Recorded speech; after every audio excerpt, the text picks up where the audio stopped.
Pour ceux qui souhaitaient en apprendre plus sur la culture française, Central Park était le lieu idéal ce week-end, avec des New-Yorkais et des Français célébrant la culture européenne de danse contemporaine à la manière de l'ancienne école. Mais certains ont probablement eu plus que ce qu'ils attendaient. Un cours de danse avec la chorégraphe française Latifa Labissi pour apprendre rapidement les pas d'une danse impromptue. En ce qui concerne la danse, c'est essayer de faire comprendre aux gens comment un danseur apprend des mouvements avec sa tête et avec son corps, c'est-à-dire comment on mémorise des mouvements. C'est pas si simple parce qu'on mémorise des textes, on mémorise des images, on mémorise des sons. Et mémoriser des mouvements, les gens généralement ne le font pas dans leur vie normale. Et pour les amateurs de danse, cet événement d'ouverture leur donne une chance de s'exprimer. Donc c'est intéressant parce qu'un chorégraphe, il peut apprendre aux gens ce que c'est que la chorégraphie et éventuellement ce que c'est que la danse, et particulièrement la danse contemporaine.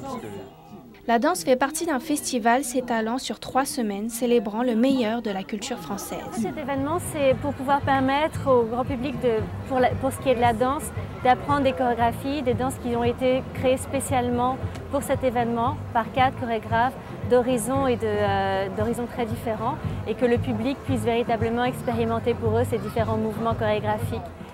Le public a ainsi l'opportunité de se rapprocher de différents artistes de la danse contemporaine.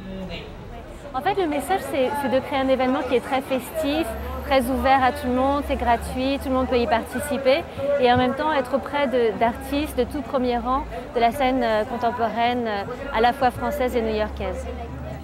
Cette expérience n'aiderait peut-être pas à gagner une compétition de danse, mais pour le temps d'une journée, cela peut être amusant.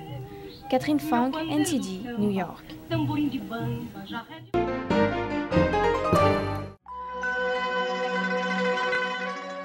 100 millions de personnes méditent paisiblement. Elles suivent les principes d'authenticité, bienveillance, tolérance. Leur histoire est ce qui a changé la Chine à jamais. Le 25 avril 1999, plus de 10 000 adhérents font pacifiquement appel à Pékin pour leur droit à pratiquer leurs croyances. Le commandement du parti central a été terrifié. L'homme qui a juré d'éliminer le Falun Gong en 3 mois. Sa jalousie va le pousser à tuer des milliers de personnes. Le Parti communiste crée une police secrète, le bureau 610, qui a pour mandat d'éradiquer le Falun Gong. Commence alors la répression brutale dans toute la Chine. Combien de vies cela va-t-il coûter avant qu'ils ne décident que la Chine est allée trop loin? Durant une décennie, la persécution fait rage. Pendant une décennie, les pratiquants de Falun Gong endurent. 迫害的情况下，把我折磨成这样的，都给我卸开吧，怕什么呢？